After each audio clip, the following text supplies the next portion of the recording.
Assalamualaikum warahmatullahi wabarakatuh. Bagaimana kabarnya teman-teman semua? Semoga selalu diberikan kesehatan oleh Allah Subhanahu wa taala.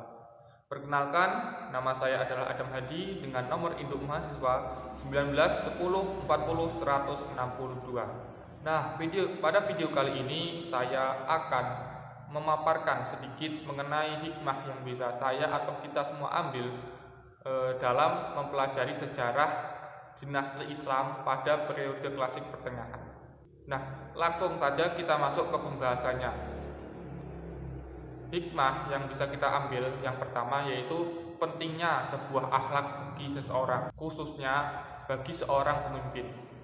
Bisa kita lihat pada sejarah dinasti Umayyah, Abbasiyah, bahwasanya salah satu faktor yang membuat dinasti-dinasti tersebut itu runtuh adalah rusaknya atau menurunnya moral atau akhlak para khalifah pada dinasti tersebut, yang mana para khalifahnya itu mulai suka berjudi, bermewah-mewahan, berlaku sewenang-wenang, yang pada akhirnya rakyatnya malah membenci para pemimpinnya.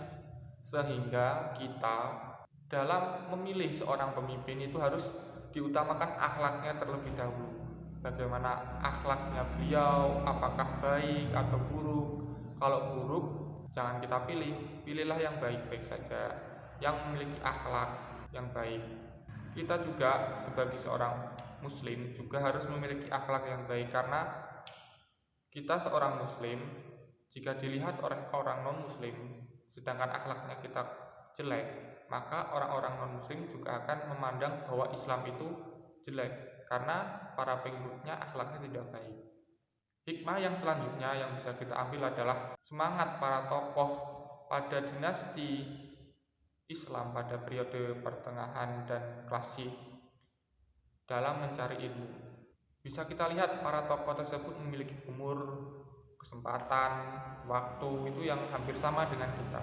Bahkan itu mereka lebih susah karena transportasinya tidak semudah sekarang ini.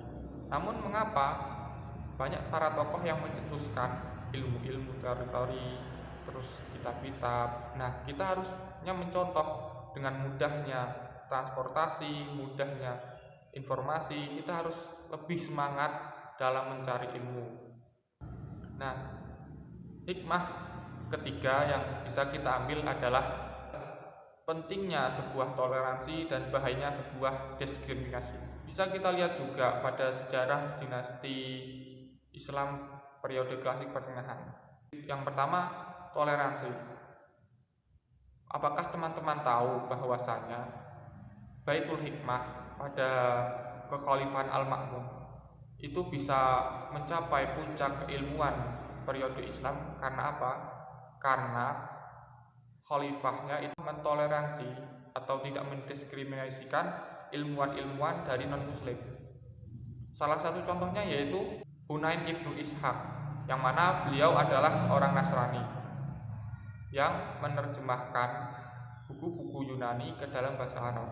Nah, kalau pada saat itu Khalifah Al-Ma'mun ini melakukan diskriminasi dengan orang-orang non-Arab, niscaya ilmu-ilmu Islam pada periode tersebut tidak akan berkembang seluas dan sepesat itu.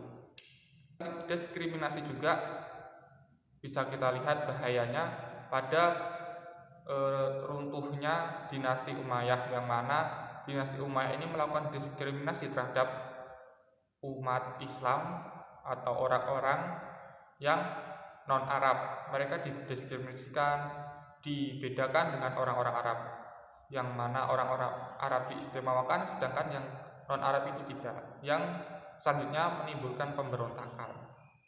Nah, kita sebagai umat Islam di Indonesia yang beragam juga harus saling toleransi satu sama lain dan menghindari yang namanya diskriminasi. Mari kita hidup bersama agar Indonesia itu menjadi negara yang hebat, makmur, aman, dan damai sentosa. Demikianlah tadi hikmah atau ibrah yang bisa kita ambil dalam mempelajari sejarah dinasti Islam pada periode klasik dan pertengahan. Apabila terdapat kesalahan, mohon maaf sebesar-besarnya. Wabillahi taufiq wal hidayah wal inayah. Wassalamualaikum warahmatullahi wabarakatuh.